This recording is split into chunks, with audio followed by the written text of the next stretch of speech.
Good morning, good people. Today is Friday, so we got that going for us, and it is the 28th of February, the last day of the month. Tomorrow, March starts, and in about 3 weeks, it's springtime. Springtime. Okay, cool. But here we are today in southwestern Nevada, west of Sin City, east of Death Valley, and south of Area 51 in hard scrabble country where everybody's really focused on what they've got. Elbows out, sharp elbows out, much more of that than an attitude of a rising tide lifts all boats. But it's good. It's good training, because if you can deal with hard scrabble people, everyone else is easy. So here we are, Friday. This is day 5 in week number 1 of our 4-week program. So for our students who have the books, this is day 5, week 1. And even if you were ahead, you should just go back and start over, keep pace with where we are, because you're not racing ahead isn't going to help. It's about learning. Buenos dias, what not a bevy. How are you? How are you today? How are you today? Bonk, bonk. Guess what's going on? Oops.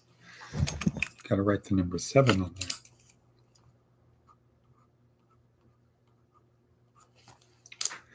Number 7. Did you get one of these this week? Number 6. Dang, number 7, right. Dang, Hefe. Okay, send me blank ones. Send me blank ones, you SOB, because I love you, man. Hey, I got blurry all of a sudden. Okay, so here we are. Day 5. Our theme of today, our themo memo, man's search for meaning. Right, Viktor Frankl, big one, red letter. But in the meantime, let's look at what else we got on our thing here. Advice from an 80-year-old: beware of the person who has nothing to lose. That's true. Why? Because they have nothing to lose. What could be worse is somebody who actually has nothing to lose, but they think they do. They think they're doing this, creating this problem, because they're going to lose something. So they're burning it down because of an unwarranted fear. That's the scary person. Not the person who actually has something. Well, that person's dangerous too, but usually people have nothing to lose, don't really have a lot going for them. They don't have a lot of resources to actually do stuff. They cause problems. They're a thorn in the side, or maybe several thorns in the side. But the person who thinks they have something, the person who acts believing they have nothing to lose when they actually do, that's the dangerous one. We're sort of going through that right now with somebody who is behaving in just a crazy way. But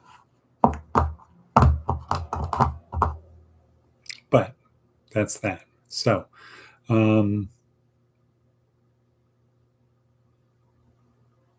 let's see. What else? Oh, let's go back to our worksheet. Yeah. All right. Seth Godin today. Interesting one. The Lonely Unicorn. This really goes for people who think, hey, I've got this idea. I don't want anybody to know. Don't tell anyone. That's not what usually happens. The Lonely Unicorn. If there's at least one unicorn in the world, it's likely not the only one. And if one can make a valid English word from 7 Scrabble tiles, it's likely that more than one word can be found. Impossible is a very large set of situations, but once something is possible, it's unusual for there to be only one way. Oh, right. Like, let's say, baking a cake. If you're looking for an interesting project, a useful shortcut is finding someone who has already done something similar and then altering it or improving it.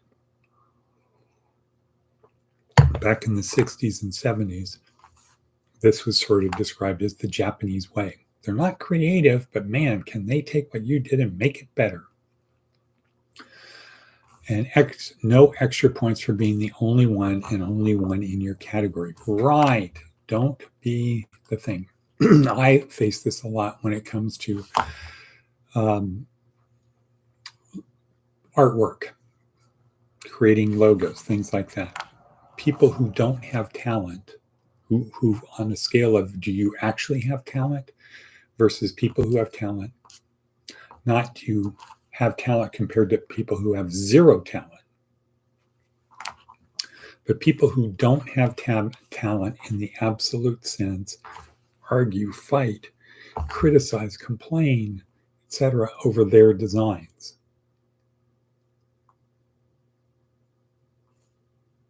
Not good. Okay. Man's search for meaning. What say you, Wadabebi? Are you working today?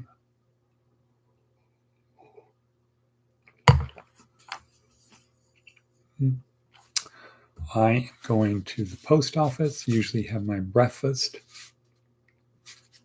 Let me say a word about these two R people. This might be a project we do maybe on Tuesday nights, letter writing. So we have created an all-inclusive project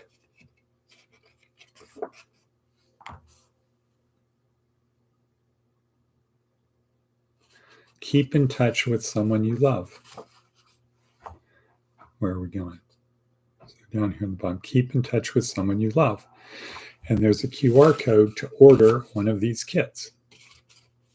So in the kit, you get 50 or more pieces of paper.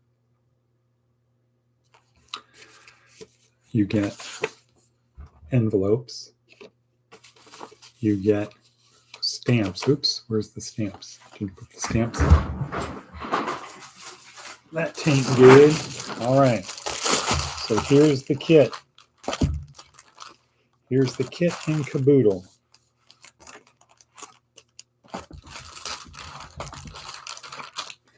$50 pieces of paper. Sent to you by Amazon. 50 envelopes. Sent to you by Amazon. 50 stamps. Sent to you by Amazon. You get everything you need and a software file that has the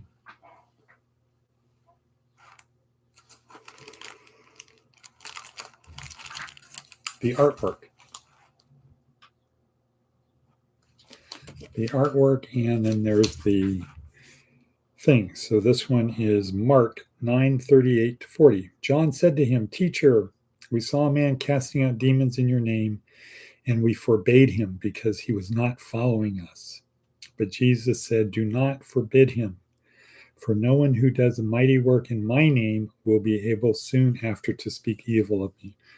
For he that is not against us is for us." Boom.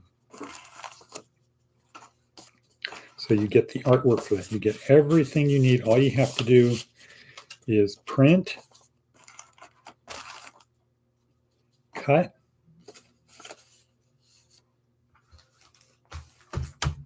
all you have to do is print, cut, write your message, and mail. So my apologies. My OCD is kicking in, whatever that means. I did not put the stamps on the envelopes yesterday. Now to own them. Now I got it on there. Right. Okay. So, what does it feel like, Water Bevy, when you get this in the mail? You get some good news in the mail. How does it feel? How does it feel? Bum, bum, bum.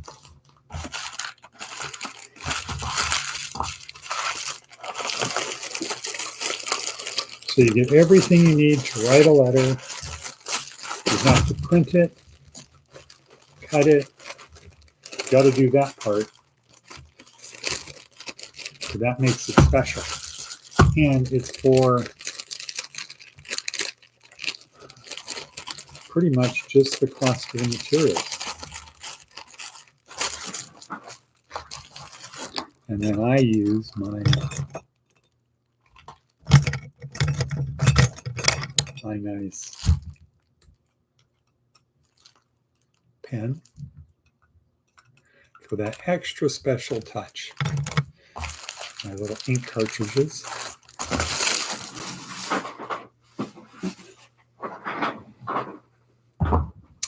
Okay, so this could be a fundraiser. Everything comes from Amazon except the file that has the artwork. And as an added benefit, these are all, the artwork is all complementary to this. It complements this. It's the minimalist approach. So it's the commands of Jesus. So it's right from the Creator. Such a good idea. Yeah, such a good idea. Okay, so maybe we will incorporate it into our curriculum. Tuesday nights is letter night. Everybody gets together and you write a letter to someone who's special. And then you make it extra special by putting a number on it, right? So that by the end of the year, they're numbered 1 through 52. And the person you sent them to now has something that for the rest of their life will be good. And then you write in there, if you are not interested in me sending you more of these, just return to sender. Just return to sender. If you want to go one step above that, you don't like them, but you don't want to be negative, just don't open it. Throw it away. You don't have to back in your face, man. I don't want you to send me letters, man. I hate your guts. But on the other hand, if people get them and they receive them, and it's not about, or this isn't a discussion about letter writing, but in letter writing, it's not about you. It's about the person you're sending the letter to. What are they interested in? Now, they might be interested in how is it going for you, but it's not really, nobody likes, oh man, I had a tough day today, man. The world hates me. Well, the world hates everyone. Not really. It's indifferent to everyone. So I always say pump up the other person's tires. Show appreciation, etc. Okay, moving right along. Viktor Frankl. Viktor Frankl. That could be kind of a good segue to Viktor Frankl. Man's Search for Meaning. Who's Viktor Frankl? Who is that? Who's Viktor Frankl? I got to put another thing on here.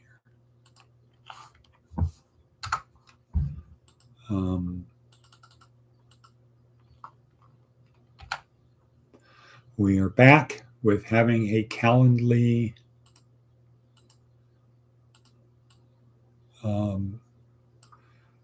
call in on Calendly. Oops, sorry people. I should not be doing this now. None. There. Okay, Glow Up Academy USA 30-minute call. Schedule your 30-minute call, people. Let's see if that worked. If I got the right one.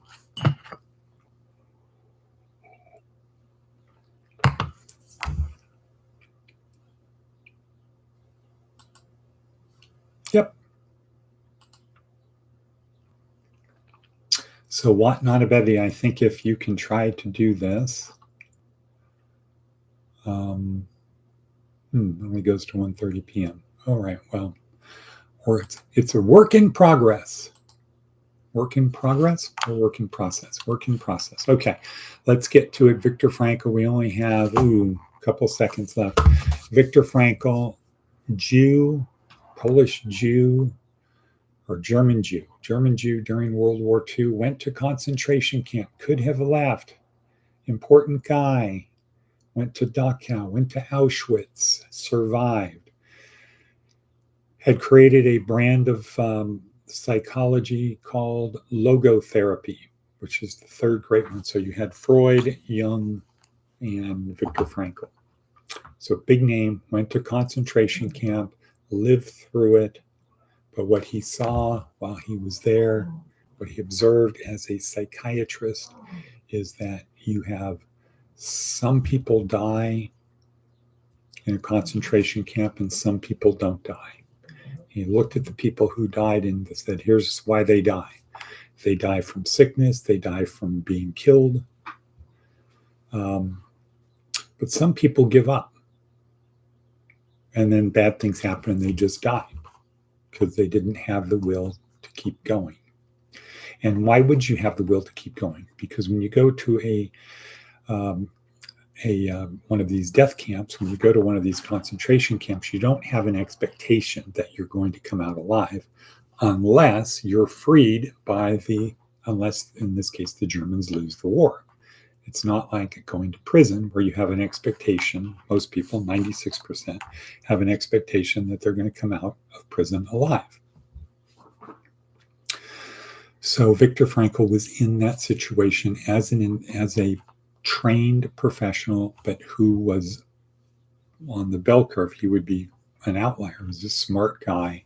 He got put in that environment. And, part of the thing was when they do the take off all of your clothes, turn everything in, he was with the guard. He had his manuscript for logotherapy, important work. He said, could you please save this? This is my life's work here. It's really important stuff. This is the only copy. Could you save it? And the person checking the stuff and said, sure. Yeah, of course. Of course we'll keep it.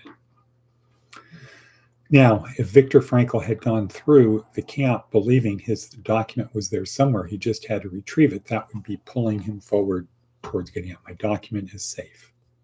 I just have to get it. Somebody has it somewhere because they're going to read it and they're going to say, this is important. And I'll have a way to get it back. I can have a way to trace it. If I'm ever get out of here, if I don't get out of here, maybe somebody at some point will say, this was important stuff and it will live on after me.